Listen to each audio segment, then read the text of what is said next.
მართველი გუნდის განმარტებით დიპლომატიური პასპორტებისთვის უვიზო რეჟიმის გაუქმება არ გამოიწვევს რაიმე შეზღუდვას ჩვეულებრივი პასპორტის მფლობელებისთვის. ქართულ ოცნებაში უსამართლო დამოკიდებულებაზე საუბრობენ. მათი თქმით ის შეჯებიან იმიტომ, რომ მათი პრიორიტეტი ქართველი ხალხის ინტერესებია.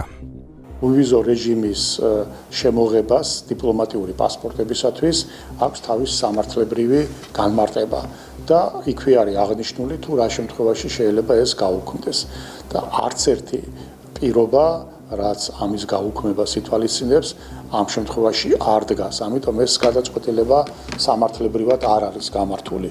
მაგრამ აქ თავარი არის ის, რომ ეს არის გარკვეულწილად ერთგვარი ქართული სახელმწიფოს თუ ქართული ოცნების და ზოგადად საქართველოს მიმართ ერთგვარი პოლიტიკური შურისძიება. ჩვენ ვიჯებით მხოლოდ იმიტომ, რომ ვიცავთ ჩვენს ქვეყანაში მშვიდობას და სტაბილურობას, ვიცავთ საკუთარი ქვეყნის და ხალხის ინტერესებს და როგორც ჩანს ეს იყო საფუძველი იმისა, რომ შეწყვეტილიყო უვიზო მიმოსვლა დიპლომატიური პასპორტები, თუმცა იცით თქვენ რომ ჩვეულებრივი პასპორტებით ამ ხრივ შეზღუდვები არ იქნება, თუმცა მნიშვნელოვანია რომ დასახელდა ის ორი კანონი თქვენი ქვეყნისთვის ძალიან მნიშვნელოვანი, რომელიც თურმე ასე ძალიან აღიზიანებდა იმ ადამიანებს და პოლიტიკოსებს, ვისაც მნიშვნელოვანი არის ჩვენს ქვეყანაში არ იყოს მშვიდობა და სტაბილურობა, ვისაც მნიშვნელოვანი იყო ხელისუფლების ცვლილება და ნაციონალური მოძრაობის დაბრუნება, თუნდაც არჩევნების გზით, არ შემდგომ ახლა არეულობის გზით ერთ-ერთი მიზეზიც რომ ჩვენ არ გავხსენით მეორე ფრონტი.